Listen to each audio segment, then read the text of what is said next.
পূর্ব মেদিনীপুর জেলার নন্দকুমার ব্লকে রবিবার গলায় ফাঁস লাগিয়ে আত্মহত্যা করে এক মহিলা। মৃত মহিলার নাম শিবানী মিদ্যা ধারা, বয়স 29 বছর। স্বামীর নাম রবীন্দ্রনাথ ধারা, বাড়ি নন্দকুমার ব্লকের মহোদদিপুর এলাকায়। ওই মহিলার বাড়ির মধ্য থেকেই গলায় ফাঁস লাগানো অবস্থায় উদ্ধার করা হয় বলে জানা গিয়েছে। কিন্তু সোমবার ওই মৃত মহিলার বাবার বাড়ির লোকজন অভিযোগ করেন তাদের মেয়ে তার শ্বশুর বাড়ির লোকজনই খুন করেছে। এর ভিত্তিতে নন্দকুমার থানায় মৃত মহিলার বাবার বাড়ির লোকজন লিখিত অভিযোগ দায়ের করে। সোমবার সন্ধ্যের পর মৃতদেহ ময়নাতদন্তের পর সাঁওতানচকে বাবার বাড়িতে মৃতদেহ এসে পৌঁছলে তারা এক প্রকার ক্ষোভে ফেটে পড়ে। আমার মেয়েকে যা বিয়ে হচ্ছে ভালোবাসে না, সবসময় মারধর করে, হাতে ছেঁকা দিয়ে মারে, আর কান গুড়ে করে করে চড় মারে, আর রড দিয়ে মারে। মেয়েকে কোথায় বিয়ে দিয়েছিলেন? মেয়েকে মধ্যপুরে দিয়েছি। মধ্যপুরে তার বিয়ে হয়েছে 7 বছর। 7 বছর হয়েছে। মারধর করতে বলে বিচার সালিশ করে বুঝি বাজিয়ে মেয়েকে দিয়ে আসছি। তা সত্ত্বেও আবার সবসময় গন্ডগোল, ঝগড়া, অশান্তি লাগায়। আর আমার মেয়েকে একদম ভালোবাসে না, মারে। হ্যাঁ, তবু আজও বলি ভালো হবে, কালো বলি ভালো হবে, এইরকম বলে বলে মেয়েকে বুঝি বাজিয়ে সব সময় দিয়ে আসছি যাতে মেয়েটা ঘর করে। এইভাবে করে মেয়েটা সারা জীবন কাটিয়েছে। লাস্ট কি হয়েছিল আপনার মেয়ের ঘটনা বললো, কিভাবে জানলেন আপনি? আজকে কখন ঘটনা ঘটেছে? ওই সকালে ঝগড়া হয়েছিল। কবে? আজকে? কালকে না, কালকে ঝগড়া হয়েছিল। ঝগড়া হবার পর চুলের মুঠে ধরে তাকে প্রচুর মারছে, দমকা শাসন করছে, ঘরের ভিতরে নিয়ে যেয়ে তাকে একবারে মেরে দিয়েছে। মেরে দিয়ে বাইরে শুকো দিয়ে ঘর থেকে সবাই বাড়ি পালিয়ে গেছে, ঘরে আর কেউ নেই। ওরা কখন মেয়ের সাথে কথা হয়েছিল আপনার? আমার কথা হয়েছিল কালকে? হ্যাঁ। না পরশু কথা হয়েছিল? কবে কথা হয়েছিল লাস্ট আপনার মেয়ের সাথে? কবে কথা হয়েছিল? কালকে হচ্ছে 9টার সময় কথা বলছিল। ফোনে কথা হয়েছিল? হ্যাঁ। হ্যাঁ, কি বলেছে মেয়ে ফোনে লাস্ট কি জানিয়েছে আপনাকে?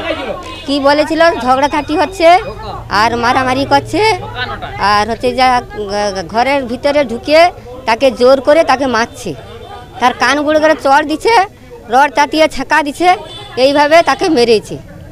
কে কারা কারা মেরেছে? শাশুড়ি মেরেছে, ননদ মেরেছে, আর ওর স্বামী মেরেছে, মানে 5 জন, ও শ্বশুর সবাই মিলে মেরেছে। মারা গিয়েছে বলে কি করে জানলেন? কখন জানলেন? সে বলছে ঝগড়া আছে আমাকে মারছে। না না, উনি যে মারা গিয়েছে কি করে জানলেন? আপনার মেয়ে যে মারা গিয়েছে সেটা কিভাবে জানলেন আপনি? কি করে জানছে? এটা অন্য লোক ফোন করে জানাইছে, পাশের লোক ফোন করে জানাইতে আমরা জানতে পারছি। তখন মেরে তখন নিয়ে চলে গেছে। আপনি কি চাইছেন? আপনার মেয়ের যে ঘটনা ঘটেছে মেয়ের সাথে হয়েছে, কি চাইছেন আপনি? আমি ওকে কঠোরভাবে সাজা দিতে চাই। মানে আপনারা শিওর যে ওই শ্বশুর বাড়ির লোক রবীন্দ্র ধারা নির্যাতন করার ফলে মানে ওকে মেরে দিয়েছে? হ্যাঁ, আমি ওকে যেন কঠোরভাবে শাসন করতে চাই। নাম কি? রবীন্দ্র ধারা। জামাই কি করেন? কি জামাই পাট গোডাউনে মোটরসাইকেল শোরুম দোকান।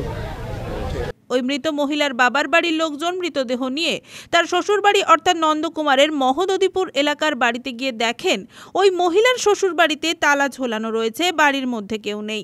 মৃত মহিলার বাবার বাড়ির লোকজন তালা ভেঙে ভেতরে ঢোকার চেষ্টা করেন এবং ভাঙচুর চালান।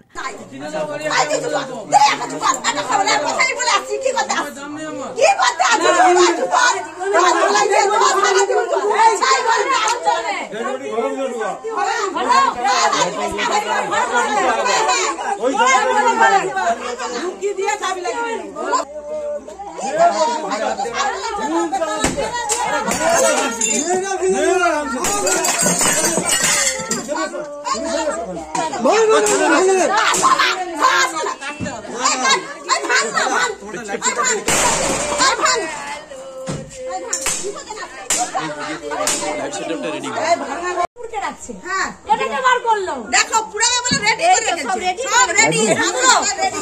আমি বলতে চাইছি তার যদি বাড়িতে কেউ নেই এই জিনিসপত্র বাড়িতে কেউ নেই, ডেড বডি আসার আগে তার সব ব্যবহারী জিনিস বেরিয়ে গেছে, এটা কি সম্ভব? কোনোদিন হতে পারে? কি করে হয় এগুলো? কি করে হতে পারে? পাড়া প্রতিবেশীরা তো এটা করেছে মনে হয় নাকি? পাড়া প্রতিবেশীও যদি করে থাকে এই মুহূর্তে কেউ নেই কেন?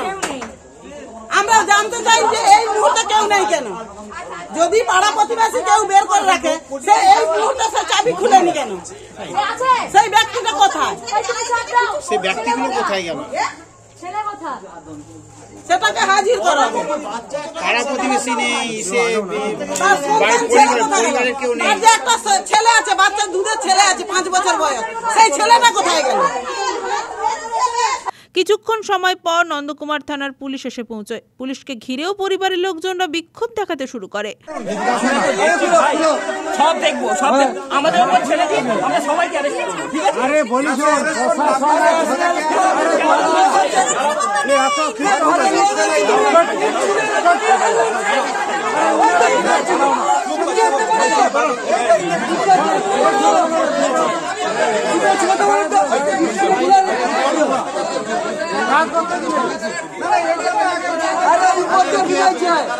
এটাই শ্বশুর বাড়ি মেয়ে।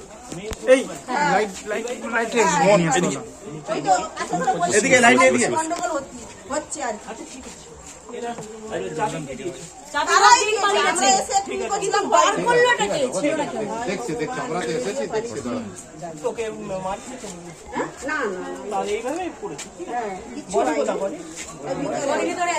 কেউ নাই,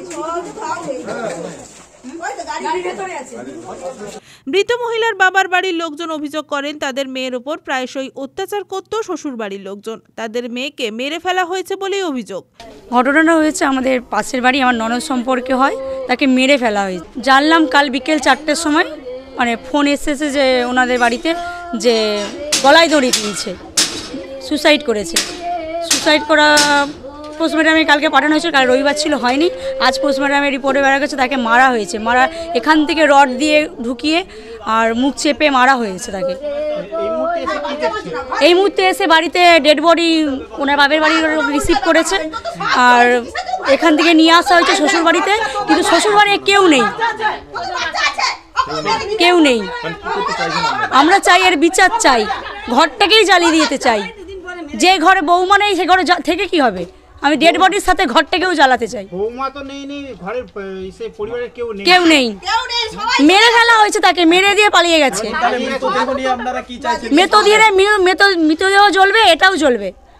এই ঘটনায় এলাকায় ব্যাপক চাঞ্চল্য ছড়িয়েছে। তাদের একটি পুত্র সন্তান রয়েছে বলেও জানা গিয়েছে। এরকম একটা ঘটনা ঘটেছে, আপনি এখন কেন এসেছেন এখানে? আপনার কি পরিচয় কি? আপনার পরিচয় কি দাদা? দাদা আপনি চলে যাচ্ছেন, পরিচয় কি বলুন? আপনার পরিচয় কি বলুন? দিলীপ জানা। ইনি পঞ্চায়েত সদস্য? আপনি পঞ্চায়েত আছেন? আপনি পঞ্চায়েত আছেন? না না না না। আপনার পরিচয় কি? আরে লোক নাম কি? আমার নাম আপনাকে বলার আপনার নাম কি? আরে আপনাকে আমি নাম আপনার নাম কি রয়েছে? আপনি চলে যাচ্ছেন কেন? ভয় পাচ্ছেন? আপনি কি ভয় পাচ্ছেন? না বলুন বলুন তো কি বলতে চাচ্ছেন? তুমি তো পঞ্চায়েত? না না পঞ্চায়েত নয়। তাহলে কে বলো? আরে আমি এই গ্রামের অধিবাসী একজন। আমার নাম আপনাকে বলবো ওকে। বলে ক্ষতি কি আছে? আমার নাম বানেশ্বর মান্না। বলুন। ও তাহলে ঠিক আছে, এই তো বলে দিলাম। ঘটনাটা ঘটেছে কি বলবেন এই তো একটু এই সম্পর্কে আমার বলার কিছু না। আপনারাও শুনছেন মরেছে, আমরাও শুনছি মরেছে, পুলিশ আসে শুনে আমরা আসি, আর কিছু না। তবু একটা দেখো না, কাল তোমার ঘরে যেতে হতো, এখন তুমি কি বলতে? পালিয়ে যাচ্ছিলেন কেন? পালিয়ে যাচ্ছে না, পালিয়ে যাবো? পালিয়ে যাওয়ার কিছু কি বলো? আপনি কি এলাকার পঞ্চায়েত? আরে নাম তো না না না পঞ্চায়েত। আপনার নাম? আমার নাম বানেশ্বর। আরে এখানে তো পঞ্চায়েত আসছিল, দিলীপ দাদা এখানে ছিল তো, দেখলাম। পঞ্চায়েত মেম্বার নয় রে বাবা। মৃত মহিলার দাদা বলরাম মিদ্যা জানিয়েছেন দীর্ঘ 6 বছর আগে রবীন্দ্রনাথ ধারার সাথে তার বোনের বিয়ে হয়েছিল। জামাইয়ের সঙ্গে পাশের বাড়ির এক বৌদির সঙ্গে অবৈধ সম্পর্ক এবং যৌতুক নিয়ে 6 বছর ধরে প্রতিনিয়ত নানান রকম অত্যাচার এবং নির্যাতন চলত। এর আগে তারা বিভিন্নভাবে ঘরোয়া সালিসের মধ্য দিয়ে সেটা মীমাংসা করার চেষ্টা করেছেন। কিন্তু বোনকে যেভাবে খুন করে ঝুলিয়ে দেওয়া হয়েছে, হাসপাতালের পথে ফোন করে জানানো হয়েছে তাদেরকে যে তার বোন মারা গিয়েছে। দীর্ঘ 6 বছর ধরে বিবাহিত হয়েছে আমার বোনকে রবীন্দ্রনাথ ধারার সঙ্গে বিয়ে দিয়েছি। পাশের বাড়ির একটা বৌদির সঙ্গে, এই বাড়ির বৌদির সঙ্গে একটা অবৈধ সম্পর্কের কারণে এবং যৌতুকের জন্য প্রতিনিয়ত 6 বছর ধরে নানা রকম অত্যাচার নির্যাতন করত এবং আমরা বিভিন্নভাবে ঘরোয়া সালিসের মাধ্যমে সেটা মীমাংসা করেছি এবং পরবর্তীকালে প্রতিশ্রুতি দিচ্ছে যে এই ধরনের আর সমস্যা হবে না। কিন্তু হঠাৎ আগামীকাল ওরা মোটামুটি গতকালকে ওরা আমার বোনকে মানে মার্ডার করে ঝুলিয়ে তারপরে হসপিটালে যাওয়ার পথে ফোন করছে যে আপনার বোন, ভাইকে ফোন করছে যে আপনার বোন মারা গেছে, আমরা হসপিটাল নিয়ে যাচ্ছি। ওরা তার আগেই ওরা মার্ডার করে ফাঁসি ঝুলিয়ে দিয়েছে। ওরা আমার অনুমান বা প্রতিবেশীদের খবর সূত্রে সেটা জানা গেছে যেটা।